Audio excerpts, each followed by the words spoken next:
What if a single appearance on CNBC could reignite one of the most ambitious, and some would say craziest, price predictions in all of crypto? That's exactly what happened this week. Dan Morehead, the founder of the massive investment firm Pantera Capital, went on live television and explicitly stated that Ripple is on a mission to disrupt and replace SWIFT, the global messaging system that facilitates over $5 trillion in cross-border payments every single day. That one comment from a respected institutional figure on a major financial network has sent the XRP community into a frenzy, bringing back a wild prediction that XRP could one day be worth $1,000 per token. But is this pure fantasy, or is there any mathematical logic behind such an astronomical number? Let's break down the theory, because it's a fascinating thought experiment.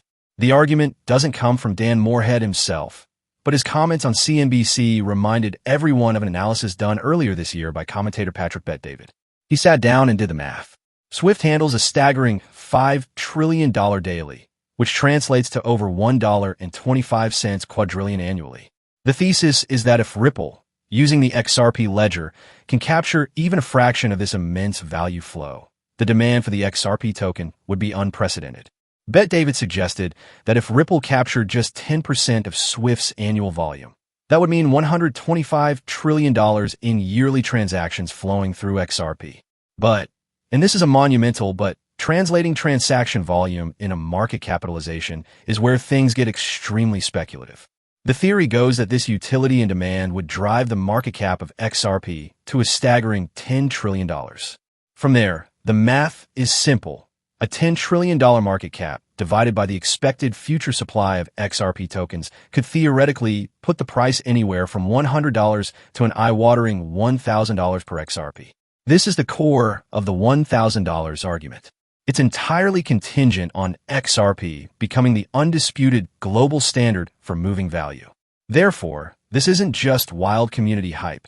It's a vision that Ripple's own executives are actively pushing.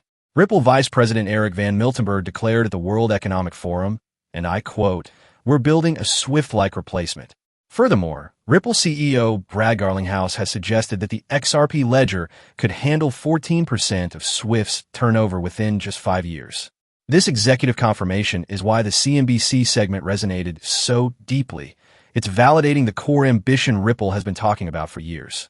However, we absolutely must address the enormous gap between this vision and current reality. As of today, XRP is trading at $3.02. To reach $1,000, it would need to appreciate by over 33,000%. That's a 330x gain. Even the most bullish community commentators, like Armando Pantoja and Matthew Brennan, acknowledge this is a long-term prospect, suggesting it could take up to a decade, if it happens at all.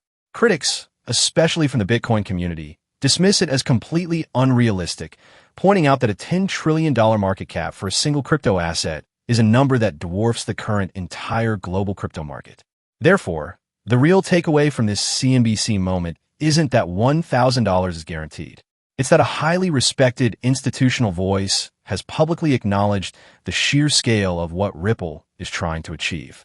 The $1,000 price prediction is less of a forecast and more of a narrative, a representation of the maximum possible outcome if Ripple succeeds in its ultimate goal. It frames the conversation around XRP's potential in the most ambitious light possible. So, should you mortgage your house to buy XRP expecting $1,000? Absolutely not. The hurdles are enormous. But does this narrative, backed by Ripple's own statements and now discussed on CNBC, provide a compelling long-term reason to be optimistic about XRP's utility and value? That's a conversation worth having. It's a reminder that in crypto, the most outrageous predictions are often rooted in a transformative vision of the future.